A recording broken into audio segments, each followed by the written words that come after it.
Hello student, तो मेरे ख्याल से इस वक्त जोर शोर से यार आप लोग तैयारी में लगे हुए होंगे, तैयारी भी अच्छी चल रही होगी, बट फिर भी कुछ ना कुछ छोटी मोटी तो प्रॉब्लम्स हो ही जाती हैं। जैसे किसी बच्चे की सिली मिस्टेक ज्यादा हो रही हैं, किसी बच्चे के टेस्ट में मार्क्स इंप्रूव नहीं कर रहे हैं, तो छोटी छोटी बड़ी दिक्कतें हैं, ठीक है ना। और अगर हम इस टाइम पे उन प्रॉब्लम्स का सोल्यूशन ढूंढ लें तो यकीन मानो नीट 2021 के अंदर हमारा सिलेक्शन बड़े अच्छे मार्क्स के साथ हो जाएगा, ठीक है ना। तो आज इन्हीं सब छोटी छोटी प्रॉब्लम, हर स्टूडेंट की प्रॉब्लम का सोल्यूशन है। इस सॉल्यूशन को लेकर के मैंने स्ट्रैटेजी बनाई है, सिलेक्शन से सक्सेस तक की 2 स्टेप की स्ट्रैटेजी, ठीक है ना। अब ये 2 स्टेप्स क्या है मैं डिटेल में आपको बताता हूं। देखो, स्टेप 1 जो सिलेक्शन स्ट्रैटेजी जिसको मैंने नाम दिया है, ये उन बच्चों के लिए जिनका बायोकेमिस्ट्री स्ट्रांग है, ठीक है ना भैया, सुपर स्ट्रांग है तुम्हारा बायो और केमिस्ट्री वाला पार्ट, ठीक। केमिस्ट्री के अंदर 150 160 मार्क्स, बायो के अंदर 340 350 तक आप ले आ रहे हो, बट फिजिक्स ने या डुबो रखी है, ठीक है ना। आपका 60 to 70 मार्क्स आ रहा है टेस्ट के अंदर, या टेस्ट देने से आप घबरा रहे हो, तो ऐसा क्या किया जाए कि आपका सिलेक्शन हो जाए। मतलब आपको ज्यादा मेहनत नहीं करना चाहते, आप बस चाहते हो 120 130 मार्क्स मेरे आ जाएं तो मेरा सिलेक्शन आराम से हो जाएगा, ठीक है ना। मेरे को फिजिक्स में ज्यादा दिमाग नहीं लगाना क्योंकि मेरे को फिजिक्स पसंद ही नहीं है, ठीक। ये सोल्यूशन इन बच्चों के लिए हो गया। तो जिनका 60 to 70 मार्क्स आ रहा है, कैसे 120 130 जंप करना है आज की स्ट्रैटेजी में पता चलेगा।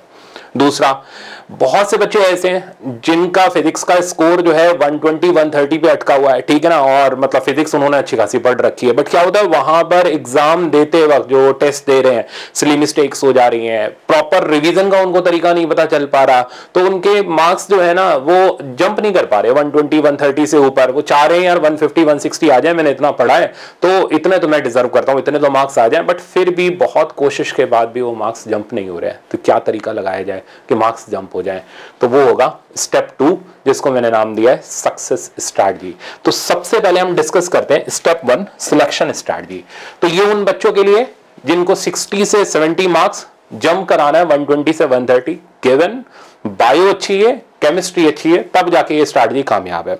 देखो, फिजिक्स में आप नहीं चाहते कि आप ज्यादा मेहनत करो क्योंकि आपको सब्जेक्ट पसंद नहीं है, ठीक है ना। आपने मेहनत तो बहुत कर ली, मतलब आपने पढ़ लिया, बट फिर भी क्या होता है आपसे प्रॉब्लम अटेम्प्ट नहीं हो पाते। आप जब प्रॉब्लम्स को लगाते हो वहां जाकर आपसे गलतियां बहुत हो जाती हैं, एप्लीकेशन पार्ट आपको नहीं आ पाता, तो मतलब कुल मिलाकर के फिजिक्स में बैंड बजी पड़ी है, ठीक है ना। तो ऐसा क्या कर ले लास्ट मोमेंट पे कि हमारा सिलेक्शन हो जाए फिजिक्स के अंदर। तो देखो, अगर आप ज्यादा मेहनत नहीं करना चाहते, टू द पॉइंट में बात कर रहा हूं, ऐसा खाली आपके साथ ही नहीं होता, बहुत से बच्चे जो कोटा में पढ़ रहे होते हैं उनके साथ भी यही होता है, केमिस्ट्री बायो अच्छी होती है, फिजिक्स में बैंड बजी हुई होती है। तो सिंपल कुछ ना कुछ सोल्यूशन हम ढूंढ लेते हैं, ऐसा सोल्यूशन जिससे आपके 120 130 मार्क्स तो पक्के पक्के हो जाएं। देखो, ये पहले मैं रास्ता बता रहा हूं, फिर इस रास्ते का सोल्यूशन दूंगा, तो ये मत सोचना सर ने बता दिया करेंगे कैसे, उस करने का भी सोल्यूशन है। देखो, अगर आप 120 से 130 मार्क्स लाना चाहते हो तो करंट नीट का एग्जाम देखते हुए जैसा लास्ट ईयर हुआ था, ये नंबर लाना कोई बहुत मुश्किल काम नहीं है। इसके लिए अगर आप थोड़ी सी मेहनत कर लो इस लास्ट के बचे हुए टाइम में भी, तो भी इजीली ये टारगेट अचीव करना पॉसिबल है। कैसे? अगर आप बेसिक कंसेप्ट्स, ठीक है ना, तो बेसिक कंसेप्ट्स सबसे पहले आप ये बेसिक कंसेप्ट्स रिवाइज कर लो। कहां से भाई? आपने पूरे साल भर यहां तो कोचिंग करी है, ठीक है ना, या फिर आपने सेल्फ स्टडी करी है, जहां से भी करी है आपने कुछ ना कुछ नोट्स बनाए हैं, तो आपने वहां से बेसिक कंसेप्ट रिवाइज करनी है। पहले मैं तरीका बता रहा हूं, मैं वापस से बोल रहा हूं, फिर इसका एक अल्टरनेटिव सोल्यूशन दे दूंगा। तो बेसिक कंसेप्ट आपको एटलीस्ट पता होने चाहिए। अब उनके एप्लीकेशन के लिए आपको सिर्फ और सिर्फ, क्योंकि नीट का लास्ट ईयर का पेपर देखोगे ना, या पिछले साल से पिछले साल का भी देखोगे, फॉर्मूला बेस्ड प्रॉब्लम भरमार थे, ठीक है ना। ऐसा नहीं था बहुत हाई लेवल के प्रॉब्लम थे, फॉर्मूला बेस्ड थे, इतने थे कि स्टूडेंट आराम से सिलेक्शन ले सकता था। तो आपको फॉर्मूला बेस्ड प्रॉब्लम्स अटेम्प्ट करने हैं, ठीक है ना। ये अटेम्प्ट करने के लिए आप जनरली वैसे अगर सेल्फ स्टडी कर रहे हो, कोई सी भी बुक आप फॉलो कर सकते हो, किसी कोचिंग का मटेरियल ले सकते हो, या अल्टरनेटिव सॉल्यूशन जो मैं दे रहा हूं उसको फॉलो कर सकते हो। तीसरी चीज, इसके साथ में आप प्रीवियस ईयर क्वेश्चन कर लो, 10 to 15 ईयर बहुत रहेगा। इतना अगर आप कर लेते हो तो इस साल जो नीट का एग्जाम होने वाला है उसमें आप 30 32 के आसपास तक प्रॉब्लम अटेम्प्ट कर लोगे, 120 से 130 मार्क्स आप गेन कर लोगे। इतने में आपका, अगर बायोकेमिस्ट्री अच्छी है, सिलेक्शन हो जाएगा। अब सवाल ये उठता है, ये तीन चीजें जो मैंने यहां लिखी हैं, लिखना आसान है यार, करें कहां से इफेक्टिवली? अब इस वक्त हम कंसेप्ट कहां से पढ़ें, ठीक है ना। पढ़ने में तो वो तो एनसीईआरटी पढ़ने बैठेंगे तो बहुत ज्यादा टाइम लग जाएगा, या कोई और बुक पढ़ने बैठेंगे तो बहुत ज्यादा टाइम लग जाएगा। अगर हम प्रॉब्लम प्रैक्टिस करेंगे नई जगह से, फिर हमारे वहां पर दिक्कतें होनी शुरू हो जाएंगी, डाउट आने शुरू हो जाएंगे, कैसे दूर होंगे? तो अल्टरनेटिव सॉल्यूशन देखो, लास्ट ईयर मैंने आपको फेज 1 का क्रैश कोर्स कराया था। क्रैश कोर्स की क्वालिटी क्या थी ये मैं एक बार आपको बता दूं। इस क्रैश कोर्स के अंदर सारे बेसिक कंसेप्ट कवर्ड है, तो आपको किसी मॉड्यूल को पढ़ने की या किसी और चीज को करने की जरूरत नहीं है। आपने अगर कुछ भी अपना नोट्स बना रखा है उसे पढ़ करके अगर आप क्रैश कोर्स देखोगे आपका सारा चीज ऑटोमेटिकली रिवाइज हो जाएगा, एक एक कंसेप्ट छप जाएगा दिमाग में। तो आप फेज 1 का क्रैश कोर्स देखो, ठीक है ना। इस क्रैश कोर्स से आपके बेसिक कंसेप्ट कवर्ड हो जाएंगे, ऑटोमेटिकली कवर हो जाएंगे, आपको कुछ और एक्स्ट्रा करने की जरूरत नहीं है। इस क्रैश कोर्स में जो मैंने प्रॉब्लम्स कराए हुए हैं वो प्रॉब्लम फॉर्मूला बेस्ड प्रॉब्लम है, तो आपको एडिशनल ढूंढने की जरूरत नहीं पड़ेगी। आप उन प्रॉब्लम्स को अटेम्प्ट कर लो, यूट्यूब के ऊपर अवेलेबल है, ठीक है ना, आप आराम से कर सकते हो उस चीज को। तो उसके प्रॉब्लम्स को अटेम्प्ट कर लो आप क्रैश कोर्स के साथ साथ में। उसके अंदर मैंने प्रीवियस ईयर क्वेश्चंस भी कवर करे हुए हैं, तो इन सबका अल्टरनेटिव सॉल्यूशन है फेज 1 का क्रैश कोर्स। लास्ट ईयर भी ये क्रैश कोर्स फॉलो करके स्टूडेंट के 120 130 आराम से इजीली इन्होंने अटेन कर लिया था, ठीक है ना। तो अगर आप अभी भी इसको फॉलो कर लेते हो तो इजीली आप अगर फिजिक्स के इसी टॉपिक में लैग कर रहे हो तो भी आप उसको फॉलो कर सकते हो। मान लो आपका मैग्नेटिज्म पोर्शन आपने पढ़ा नहीं है, छोड़ रखा है, आप इसको फॉलो कर लो, आपका कवर हो जाएगा, आपको एक्स्ट्रा करने की जरूरत नहीं है। तो इसमें आपका स्कोर इजिली 120 130 तक जंप कर जाएगा, ठीक है ना। तो ये तो था सिंपल सा तरीका, और कुछ करने की ज्यादा मेहनत करने की इसमें जरूरत नहीं है, ठीक है ना। अच्छा, अब रिवीजन कैसे करना है कि आपको किस हिसाब से इसको रिवाइज भी तो करना है ना, क्योंकि हम पढ़ते चले जाएंगे तो चीजें भूलते भी तो चले जाएंगे। तो रिवाइज कैसे करना है वो मैं आगे बताऊंगा आपको। अब आते हैं हम स्टेप नंबर 2। ये बड़ी मजेदार स्टेप है, ठीक है ना। ये स्टेप उन स्टूडेंट्स के लिए है, इसको मैंने नाम दिया सक्सेस स्ट्रैटेजी। कारण जिन बच्चों ने फिजिक्स अच्छे से पढ़ रखी है, ठीक है ना, पूरी ईयर लॉन्ग मन लगा के तैयारी करी है, बट इस टाइम पर आकर के जब वो टेस्ट दे रहे हैं, ठीक है ना, चाहे मेरा टेस्ट दे रहे हैं या कहीं और किसी कोचिंग का टेस्ट दे रहे हैं, तो उनके मार्क्स 120 130 या 135 तक अटक जा रहे हैं, इसके ऊपर नहीं बढ़ पा रहे।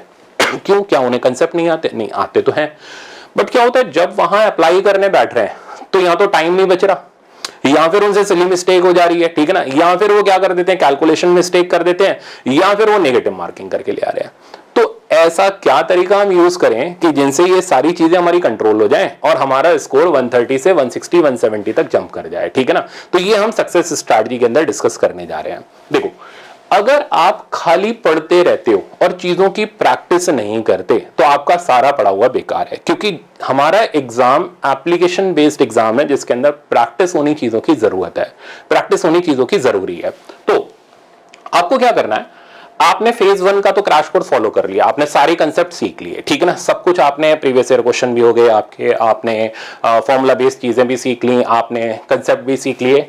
अब आप जो मैं फेज 2 का क्रैश कोर्स आपको करा रहा हूं, ठीक है ना, तो फेज 2 का आप क्रैश कोर्स फॉलो कर रहे हो, ठीक। इस क्रैश कोर्स के अंदर आप ये देख रहे हो हम लोग ज्यादा से ज्यादा प्रॉब्लम को प्रैक्टिस कर रहे हैं और एक पर्टिकुलर टाइमर के साथ।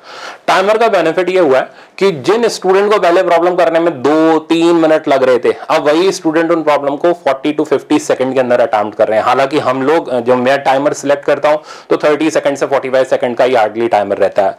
सारे हमारे थ्योरी बेस्ड प्रॉब्लम भी इसके अंदर कवर हो रहे हैं, तो इसके अंदर साथ साथ मैं ये भी बता रहा हूं कि यार ये प्रॉब्लम तुम्हारे एग्जाम में आया ना तो इसमें 3-4 मिनट लगेंगे, इसको लास्ट मोमेंट पे अटेम्प्ट करना है। क्योंकि एग्जाम में खाली ये नहीं कि प्रॉब्लम करना इंपॉर्टेंट है, एग्जाम में हमें ये पता होना भी जरूरी है कौन सा प्रॉब्लम हमें बाद में करना है, क्योंकि गलत प्रॉब्लम के चक्कर में पड़ गए तो फिर हमारे जो आते हुए प्रॉब्लम होंगे वो छूट जाएंगे, ठीक है ना, छूट जाएंगे तो फिर टाइम नहीं मिलेगा, फिर हमारे नंबर कम रह जाएंगे। तो एग्जाम में हमें ये पता होना जरूरी है कौन से प्रॉब्लम हमें बाद में अटेम्प्ट करने हैं, वो आपको फेज 2 में अच्छे से पता चलते चले जा रहा है। प्रैक्टिस शीट भी आप कर रहे हो लेक्चर्स के साथ साथ, ठीक है ना, टेस्ट के इंपॉर्टेंट क्वेश्चन भी आप अटेम्प्ट कर रहे हो। अब इस वक्त भी अगर आप अभी भी इतना भी करके भी अगर आपका मार्क्स 120 130 पे अटका हुआ है तो एक अल्टरनेटिव सॉल्यूशन है, जंप कर सकते हैं आप मार्क्स को, ठीक है ना, और फाइनल एग्जाम में ये चीज आपको बड़ी जबरदस्त हेल्प करेगी। तो अब जो चीज मैं दे रहा हूं ये चीज फेज 1 वालों को भी फॉलो करनी है तो फेज 2 वालों को भी, यानी स्टेप 1 वाले बच्चों को भी फॉलो करनी है, स्टेप 2 वाले बच्चों को भी। यह है परफेक्ट रिवीजन। देखो, परफेक्ट रिवीजन का तरीका क्या होता है? क्या रिवीजन का मतलब यह है कि हमने उठाई अपनी बुक और उठा करके लाइन से हमने थ्योरी पढ़ ली, लाइन से हमने ऐसे ही प्रॉब्लम देख ली, क्या ये रिवीजन हो गया? या रिवीजन का यह मतलब है कि हम कोई नई बुक उठा करके सॉल्व करें, नए प्रॉब्लम्स का कलेक्शन उठा करके सॉल्व करें? आखिर परफेक्ट रिवीजन होता क्या है? तो रिवीजन के अंदर हमने जो चीजें कवर करी हुई होती हैं, ठीक है ना, उनको हमें दोबारा से प्रैक्टिस करनी होती है। कैसे? तो देखो रिवीजन के लिए आप क्या करो, ये बहुत इंपॉर्टेंट स्टेप इसलिए है क्योंकि इसी से आप अपनी सिली मिस्टेक्स, इसी से आप अपने टाइम बाउंड प्रॉब्लम की स्ट्रैटेजीज, इसी से आप अपना फिजिक्स का फोबिया खत्म कर सकते हो। तो मजेदार स्ट्रैटेजी दे रहा हूं, सुनो। आप क्या करो, जैसे आपके पास संडे फ्री है, ठीक है ना, और वीक में आपके पास 3 लेक्चर्स होते हैं, तो आपने हर संडे अपने टाइम स्लॉट को 3 पार्ट में डिवाइड करना है। ये मैं फिजिक्स के लिए आपको बता रहा हूं, ठीक है ना। ये टाइम स्लॉट 1 to 1.5 आवर का होना चाहिए, या मैक्सिमम खींच के 2 घंटे का, ठीक। मतलब आपने 1.5 घंटे का टाइम सुबह निकाला, दोपहर में निकाला, शाम या रात में निकाला, जिस टाइम आप कंफर्टेबल हो। एक साथ मत लेना कि नहीं हम 4.5 घंटे 5 घंटे एक साथ बैठ जा रहे हैं। इससे क्या होगा, आप बोर हो जाओगे और आपकी एक्यूरेसी जो होगी ना, या आप जो प्रॉब्लम कर रहे होगे उसमें आपका इंटरेस्ट थोड़ा सा कम लगेगा और जो आउटपुट आना चाहिए वो उतना अच्छा नहीं आएगा। तो आप क्या करो, अपने स्लॉट को ब्रेक करो। तो आप 3 स्लॉट में इस टाइम को ब्रेक करो, ठीक है ना। फर्स्ट स्लॉट के अंदर आपको क्या करना है, हर संडे को वो सुनना है। आपने जो तीनों लेक्चर्स देखे हैं पूरे संडे के दौरान, सबसे पहले तो आपने उन लेक्चर के एक बार वापस से रिवीजन कर लेना है, ठीक है ना। जो जो मेन कंसेप्ट है, कंसेप्ट के पार्ट का रिवीजन कर लेना है। अब आपने जो भी लेक्चर्स के दौरान मैंने प्रॉब्लम कराए हुए हैं फेज 1 और फेज 2 के, ठीक है ना, उन प्रॉब्लम्स को, तो लेक्चर के प्रॉब्लम को, ठीक है ना, ये आपको अटेम्प्ट करना है। इनको अटेम्प्ट करते वक्त आपको अपने साथ एक स्टॉप वॉच रखनी है, ये जरूरी है। जैसे मान लो 1.5 घंटे का आप टाइम स्लॉट डिसाइड करके चल रहे हो कि मान लो मेरे पास 90 क्वेश्चंस हैं, तो मैं 1.5 घंटे का टाइम स्लॉट लेते हुए चल रहा हूं। तो आपने क्या करना है, 1.5 घंटे का टाइमर सेट करना है अपनी स्टॉप वॉच के अंदर। हर क्वेश्चन के लिए मैक्सिमम, देखो एवरेज तो हमें 40 to 50 लगता है, बट मैक्सिमम पकड़ के चलें तो 1 मिनट का टाइम लेके चलते हैं। तो आप 1.5 घंटे के अंदर 80 to 90 प्रॉब्लम्स को एटलीस्ट अटेम्प्ट करने की आदत डालोगे। तो आपको क्या करना है, जो भी लेक्चर के दौरान मैंने प्रॉब्लम कराए हैं, जो भी आपने वीक में देखे हैं, उनको वापस से संडे को अटेम्प्ट करना है, ठीक है ना। और इसको अटेम्प्ट करते वक्त आपके साथ एक स्टॉप वॉच होनी चाहिए, जिससे आपके ऊपर पूरा टाइम का प्रेशर रहेगा और जो चीजें आपने मेरे से वीक में सीखी हुई हैं वो चीजें यहां परफेक्ट हो जाएंगी, बिल्कुल जबरदस्त तरीके से। तो टाइम के साथ आपको प्रॉब्लम प्रैक्टिस करने हैं, ठीक। ये फर्स्ट स्लॉट रहेगा जो 1 से 1.5 घंटे का रहेगा। फिर जो सेकंड स्लॉट है, अब इस सेकंड स्लॉट के अंदर आपको क्या करना है, आपने जो मैंने आपको प्रैक्टिस शीट दी हुई है, ठीक है ना, प्रैक्टिस शीट प्लस जो इंपॉर्टेंट क्वेश्चन आप टेस्ट सीरीज के देख रहे हो, इसके लिए आपको सेकंड स्लॉट निकालना है। ये प्रैक्टिस शीट और इंपॉर्टेंट क्वेश्चन आपने पूरे वीक के दौरान भी करे हुए। अब जब संडे को आप करोगे तो आपकी स्पीड बड़ी जबरदस्त हो जाएगी। मैं तो कह रहा हूं 1.5 घंटे के अंदर 90 प्रॉब्लम भी मैंने कम बोल दी, आप आराम से 100 तक की स्पीड को टच कर सकते हो। एक बार आप ये देखना, अगर आप संडे को ये सारी चीजें 1.5 घंटे के अंदर 100 प्रॉब्लम की स्पीड को टच कर जाते हो ना, आपका कॉन्फिडेंस यहां से यहां पहुंच जाएगा, ठीक है ना। जो आपको लगता है ना, अरे मेरी कैलकुलेशन में टाइम लग रहा था, वो टाइम क्यों लग रहा था, प्रैक्टिस ही नहीं कर रहे थे यार, टाइम इसलिए तो लग रहा था, ठीक है ना। हम चीजों को जल्दी करने की आदत ही नहीं डालेंगे तो पड़ेगी कहां से आदत। तो इस चक्कर में आपका ज्यादातर कैलकुलेशन मिस्टेक हो रहा था या आपके ऊपर टाइम का प्रेशर आ रहा था। तो आपको 1.5 घंटे के टाइम स्लॉट के अंदर एटलीस्ट 90 से 100 प्रॉब्लम प्रैक्टिस शीट के, जो भी पूरे वीक ड्यूरेशन के दौरान, और इंपॉर्टेंट क्वेश्चन आराम से रिवाइज करने हैं, ठीक है ना। तो 2 चीजें आपकी रिवाइज हो गई। अब क्या करना है, अब लास्ट चीज, ठीक है, बहुत ध्यान से सुनना। जो भी वीक के दौरान मैंने चैप्टर्स कराए हैं, जैसे सपोज करो एसएचएम हुआ है, वेव हुआ है, या करंट इलेक्ट्रिसिटी हुआ है, तो आपको इनके प्रीवियस ईयर क्वेश्चन 15 ईयर के, ठीक है ना, ये लेने, ये ध्यान रखना, ये लास्ट स्लॉट आपका रहना चाहिए। और अगेन 15 ईयर के प्रीवियस ईयर क्वेश्चन के साथ आपको टाइमर सेट करना है। जैसे मान लो आपने देख लिया 90 क्वेश्चंस मेरे पास टोटल बन रहे हैं, 1.5 घंटे का आपने टाइम स्लॉट ले लिया, उस 1.5 घंटे के अंदर आपने ये प्रीवियस ईयर क्वेश्चन लगाने हैं। ये 3 चीज जब आप एक संडे को ही करोगे ना, नेक्स्ट संडे से आप देखना कि आपकी ऑटोमेटिकली जो कैलकुलेशन की जो दिक्कत होती थी, या जो आपकी छोटी छोटी एरर्स होती थी, या जो चीजें आप भूल जा रहे थे, वो देखना कैसे अपने आप दूर हो जाती हैं। एक बार ये कॉन्फिडेंस आ गया ना कि यार हम तो प्रॉब्लम ऑफ फिजिक्स का कैसा भी हो 1 मिनट के अंदर उड़ा सकते हैं, तो फिर आपका सिलेक्शन कोई नहीं रोक सकता, ठीक है ना। इवन अगर फिजिक्स का पेपर टफ भी बन जाए ना, तो भी आप आराम से उड़ा करके चले आओगे, क्योंकि आप हर तरीके के प्रॉब्लम की प्रैक्टिस कर रहे हो। यही कॉन्फिडेंस हमें लास्ट मोमेंट पे चाहिए होता है। अब लास्ट में एक और चीज, इस वक्त बच्चों की ये भी क्वेरी है कि हम टेस्ट कौन सा दें, ठीक है ना। तो आपको टेस्ट सीरीज के अंदर मैंने चैप्टर वाइज टेस्ट दे रखे हैं, तो जब आप लेक्चर देखते जाते हो क्रैश कोर्स के तो साथ साथ में चैप्टर वाइज टेस्ट देते जाने हैं, ठीक है ना।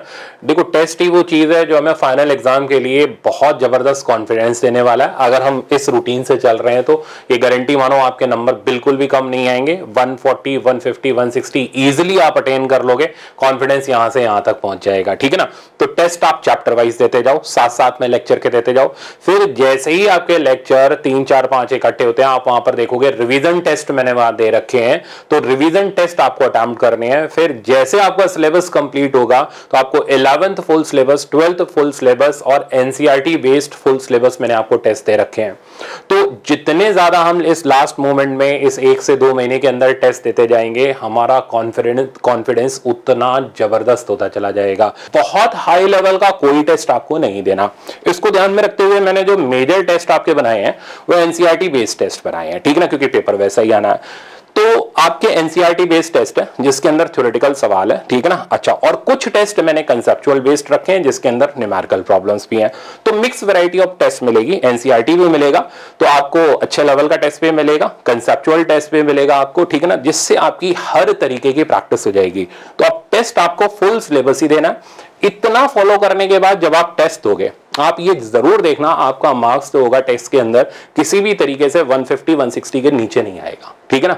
कॉन्फिडेंस जबरदस्त रहेगा। और लास्ट मोमेंट पे यार हमें यही चाहिए होता है कि यार हमारा कॉन्फिडेंस जो है, जो हमारा मोरल है ना, वो एग्जाम में जाने से पहले हमें ये पता हो कि यार इस साल तो मैंने ये एग्जाम क्लियर करना ही करना है, मैंने जबरदस्त मेहनत कर रखी है, ठीक है ना, हर चीज मैंने कवर कर रखी है, आप रुक नहीं सकते इस साल हम, ठीक है ना। तो आप सिलेक्शन लेकर के ही आओगे।